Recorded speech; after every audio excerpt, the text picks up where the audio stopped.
Bismillahirrahmanirrahim. Assalamualaikum warahmatullahi wabarakatuh. Halo teman-teman, kembali lagi bersama saya Ismail Pasha di Bind Lesson Channel. Ya, alhamdulillah kita udah selesai beberapa lab dari kemarin, itu lab BGP, dan sekarang kita akan move on. Kita pindah ke materi berikutnya, masih di MT Cina tentunya. Yaitu yang kita bahas di internet working adalah yang berikutnya adalah MPLS, teman-teman. Sesuai judul, pada lab ini saya akan membahas MPLS Static Labeling. Tapi pada video ini saya juga akan memberikan overview atau penjelasan sedikit ya mengenai MPLS itu sendiri.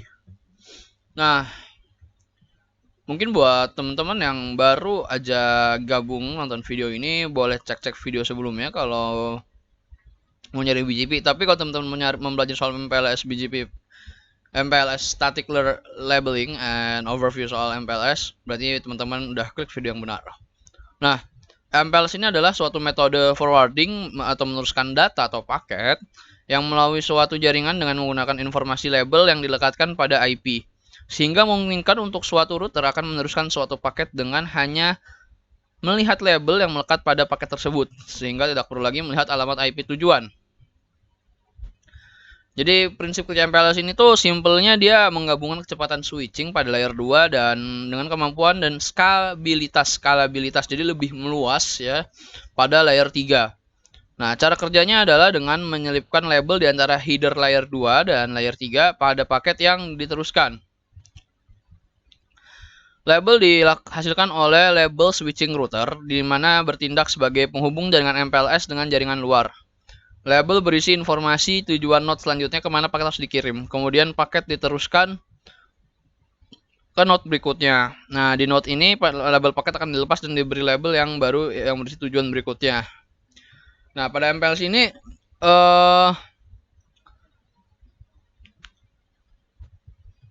dalam MPLS ini paket forwarding decision-nya nggak ada lagi pada IP header dan routing table.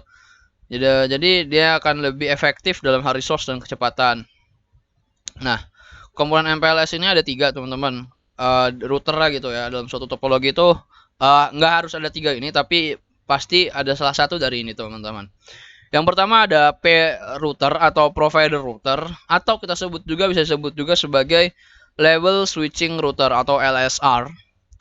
Jadi node ini mampu meneruskan paket-paket layer 3 fungsinya. Seperti itu, fungsinya meneruskan paket layer 3. Nah, lalu ada provider edge atau PE router atau label edge router atau LAR. Nah, node ini menghubungkan sebuah MPLS domain dengan node-node yang berada di luar MPLS domain. Dan yang terakhir itu ada customer edge atau CE. Router ini di sisi customer ya, yang terhubung dengan PE. Router ini tidak menjalankan MPLS, teman-teman. Jadi seperti itu pada MPLS secara overview-nya seperti itu, teman-teman. Ada 3 router. Nah, saya di sini udah ada topologi ya. Pada lab ini kita akan mempelajari soal pelabelan dulu. Bisa dibilang ini PE router, P router ya teman-teman ya. PE router. P router, sorry.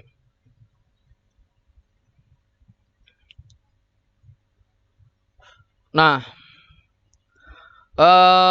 pada lab ini kita akan membuat static labeling yang dimana kita mendefinisikan static labeling secara sendiri. Saya di sini nggak ngegambar static label seperti apa, tapi kalau saya gambarkan secara ini, secara pakai ini aja, kita pakai X aja. Jadi di sini labelnya 21 ke arah kanan. Terus ada, kita gambar dulu garis panahnya. Ini saya akan mendefinisikan terlebih dahulu soal labelnya ya.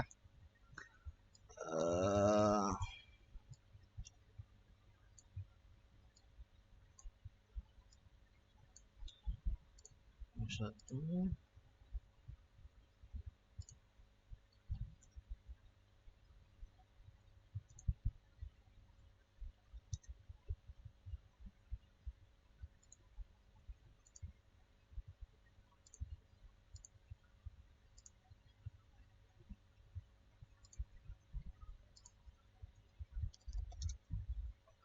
Oke teman-teman, di sini saya udah gambar. Jadi kurang lebih kayak gini teman-teman.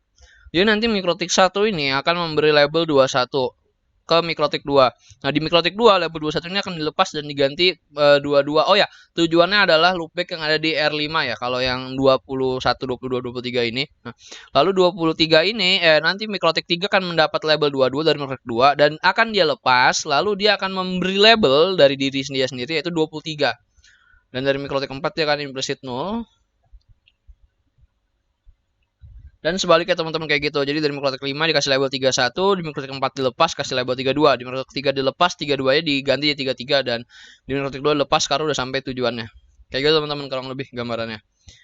Oke, dan di sini saya udah konfigurasi semuanya karena tadi saya memastikan make sure biar tidak ada salah konfigurasi dan saya akan menjelaskan konfigurasinya. Saya nggak akan ngetik pada lab ini. Jadi teman-teman nanti kalau mau lihat konfigurasinya tinggal di pause dulu aja video ini pada bagian-bagian lab-lab konfigurasinya.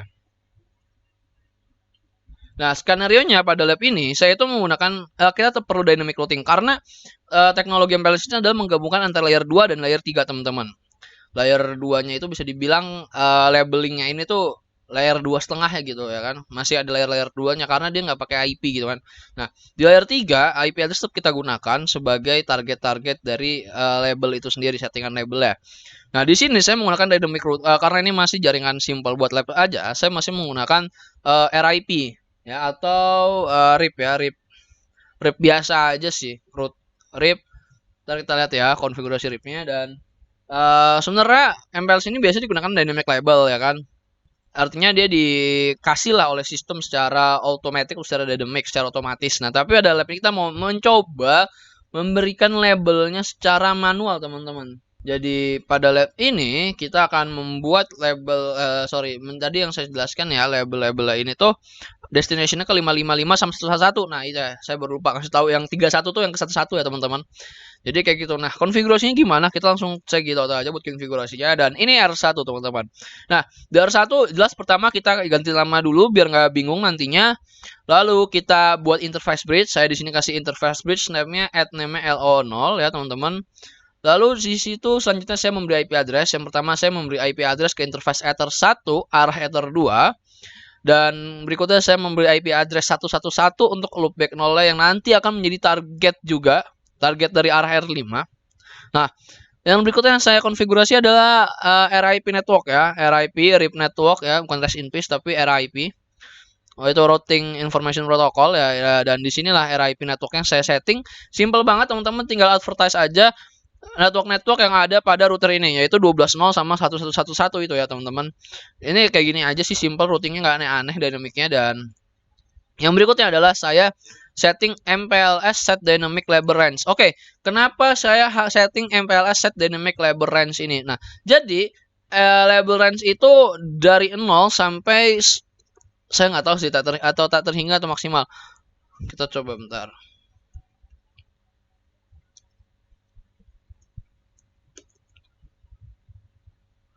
Oke, jadi dynamic label range itu range-nya dari 16 sampai 10.48575. Berapa tuh? 1 juta, teman-teman. 1 juta label ya kan, router apa yang 1 juta label? Wah, gila, keren banget sih, parah. Itu network engineer gimana ya? Ngurus ya. Nah, di situ kenapa kita mendefinisikan 200 strip 10.48575 ini? Karena kalau kita definisikan nanti labelnya akan dikasih otomatis. Nah, kan kita di sini mau nyoba label manual, nah atau label static labeling. Nah, jadi kita atur dinamiknya biar nggak ngeganggu kita. Jadi kita akan pakai 21 sampai 30-an. Nah, 21 30-an jangan dipakai oleh dynamic kayak gitu sih. Kita reservasi dulu gitu lah, ibarat simpelnya. Lalu konfigurasi berikutnya adalah MPLS local binding. Ini kita kasih destination 111. Kita menjelaskan kalau di sini tuh labelnya implicit 0. Lalu ke remote bindingnya itu 12.12.2 next hopnya dan label 21 tujuannya 555. Di R2 sama, kita bridge dulu IP address, terus RIP, terus local binding, MPLS set dynamic range sama remote binding. Di sini label-labelnya sesuai yang tadi saya gambarin ya. Kalau teman-teman lupa tinggal backward aja terus pause di video yang tadi saya jelasin soal label-label ya.